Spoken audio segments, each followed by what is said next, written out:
غاروں میں رہنے والے جیسے سٹون ایج میں چلے گئے ہیں لوگ؟ دیکھیے ایران میں تو یہ تھا کہ شاہ کی حکومت تھی اور پھر 79 میں اور ریپریشن تھا، گو کہ وہاں پہ بہت زیادہ آزادی تھی اور لوگوں کو بہت سی ایک طرح سے اپنی پسند کی زندگی گزارنے کے مواقع تھے، ماڈرنٹی تھی اور فیشن وغیرہ سب کچھ، ہر چیز تھی، کلبز تھے، بارز تھیں، سب کچھ تھا وہاں پہ ایران میں. یہاں تک کہا جاتا تھا کہ اگر صبح کے وقت کوئی نیا فیشن پیرس میں انٹروڈیوس ہوا ہے تو شام کو وہ تہران میں دیکھا جا سکتا ہے. یعنی اس حد تک وہ اس معاملے میں وہ آگے تھے. لیکن پھر 79 میں وہاں پہ ریولوشن آ گیا، اور ریولوشن آنے کے بعد یہ ہوا کہ جو مولوی تھے وہ طاقت میں آ گئے. انہوں نے ہر چیز پہ قبضہ کر کے پھر ہر اس چیز کو ریورس کرنے کی کوشش کی جو شاہ کے دور میں موجود تھی، جو پریولنٹ تھی شاہ کے دور میں. خواتین کے جو لباس تھے، ڈریس کوڈ دے دیا، جی آپ نے یہ ڈریس پہننا ہے. مردوں کے لیے ایک انہوں نے کہ اس حلیے میں آپ نے رہنا ہے. داڑھی جو تھی وہ انہوں نے کہا جی آپ نے رکھنی ہے. عورتیں خاص طور پہ عبایا کریں گی، پردہ کریں گی، بال نظر نہیں آنے چاہیے. اور ویسٹ سے اور باقی تمام جو دنیا ہے اس سے انہوں نے تعلقات خراب کر لیے. سخت ترین سزائیں دی گئیں لوگوں کو، بہت سے لوگوں کو پھانسی پہ چڑھا دیا گیا. تو ایران جو تھا وہ اس نے ایک طرح سے وہ ریورس کرنا شروع کر دیا اس سارے پروسیس کو جو کہ پروگریس کرتا رہا تھا شاہ کے دور میں. تو ایران جو تھا وہ پھر پیچھے جانا شروع ہو گیا، اور اس دوران کافی وہاں پہ کو اٹیمپٹس بھی ہوئے، یہاں کافی وہاں پہ یعنی مظاہرے بھی ہوئے، وہاں پہ لوگوں نے پروٹیسٹ بھی کی. لیکن بہرحال انہوں نے اپنے طور پہ چیزوں کو کنٹرول کر لیا. ہیومن رائٹس کی سنگین وائلیشنز ہوئیں ایران میں، خاص طور پہ بہائیوں کے ساتھ، مجاہدین خلق جو کمیونسٹ تھے ان کے ساتھ، اور جو کچھ لوگ جو لائل تھے شاہ آف ایران کے ساتھ ان کے ساتھ. ایون جوز تھے وہاں پہ بہت سے جو تھے وہ بھاگ کے وہاں سے امریکہ اور دوسرے ملکوں میں چلے گئے. تو ایران جو ہے وہ بالکل ایک کنزرویٹزم کی طرف چلا گیا. افغانستان میں تو آپ کو پتہ ہے کہ یوں تھا کہ ظاہر شاہ کے دور تک، ایون اس کے بعد بھی جو داؤد تھے وہ ان کے دور میں بھی کافی ایران ایک ماڈرن ایک ملک تھا. لیکن اس میں یہ تھا کہ شہروں میں زندگی کچھ اور تھی اور شہروں سے باہر زندگی کچھ اور تھی. شہروں میں ایفلوئنس تھی، پڑھے لکھے لوگ تھے. وہ جو تصویریں آپ جن کا ذکر کر رہی تھیں وہ ان لوگوں کی ہیں جو شہروں میں رہتے تھے. کابل جو تھا ایک ماڈرن سٹی تھا، وہاں پہ خواتین سکرٹس بھی پہنتی تھیں، اور بڑا ایک وہاں پہ آزاد ماحول تھا.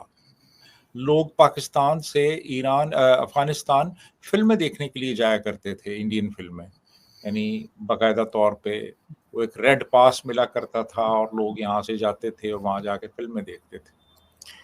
تو لیکن شہروں میں حالات کچھ اور تھے. جو پراسپیرٹی شہروں میں تھی وہ دیہات میں نہیں تھی. دیہات میں غربت تھی، بہت زیادہ پسماندگی تھی. تو وہ پھر یہ ہوا کہ وہ جو دیہاتوں کے لوگ تھے وہ جب یعنی سوشو اکنامک ڈسپیرٹی بہت زیادہ بڑھ گئی تو پھر لوگوں نے کچھ خاص جو ریلیجس آئیڈیالوجیز ہیں ان کو فالو کرنا شروع کیا، اور پھر آہستہ آہستہ ریڈیکلائز ہوئے اور ان کے دل میں نفرت پیدا ہوئی جس کو کہ پھر ایکسپلائٹ کیا گیا. اور وہ پھر آپ کو پتہ ہے کہ بہت سے ایکسٹریمسٹ گروپس جو ہیں وہ وجود میں آئے، اور پھر افغانستان کے اندر وہ ایک سول وار شروع ہوئی. اور پھر الٹیمیٹلی آپ دیکھیں کہ آج طالبان جو ہیں وہ ان کا قبضہ ہے حکومت کے اوپر. اور وہ جو ماڈرنٹی ہوا کرتی تھی ظاہر شاہ کے زمانے میں اور صدر داؤد کے زمانے میں، ایون نجیب اللہ کے زمانے میں، وہ سب چلی گئی، وہ ختم ہو گئی. اور اب مکمل طور پہ وہاں پہ ایک ملا اسٹیٹ بن چکی ہے. اور وہ بالکل ماڈرن ورلڈ کی ویلیوز ہیں ان کو وہ ایکسیپٹ کرنے کو تیار نہیں ہیں، اور انہوں نے اپنا وہی ایک جو پریمیٹیو لائف سٹائل تھا اس کو اختیار کیا ہوا ہے۔ جی آرزو۔ بالکل ایسا ہی ہے سر، اس لیے کہ بہت بار ظاہر ہے کہ جب ہم سوشل میڈیا پر یا انٹرنیٹ پہ ان کی پرانی فوٹوز دیکھتے ہیں تو یقیناً سوچتے ہیں کہ یہ تو کافی ڈھنگ کے لوگ تھے، اور اب اچانک سے جب آج کل کا دیکھتے ہیں تو حیرت ہو جاتی ہے کہ جو فوٹیجز آتی ہیں، جو سٹلز آتے ہیں، وہ دیکھ کر کہ اتنا بڑا چینج بھی آ سکتا ہے۔ لیکن ظاہر ہے کہ اس پہ نہ تو کوئی بڑی کنٹری بات کر رہی ہے یا جن کے پاس پاور ہے، نہ ان کو کوئی عقل دینے کی کوشش کر رہے ہیں، اور یہ اسی طریقے سے چلتے جا رہے ہیں۔ یہ اور بات ہے کہ کئی بار لوگوں نے پروٹیسٹ کرنے کی کوشش کی افغانستان کے اندر بھی اور ایران کے اندر بھی، لیکن کوئی خاص چینج آتا ہوا ہم نہیں دیکھ رہے۔ بہت شکریہ کہ آپ نے آج جوائن کیا sir, thank you so much. Thank you. Thank you.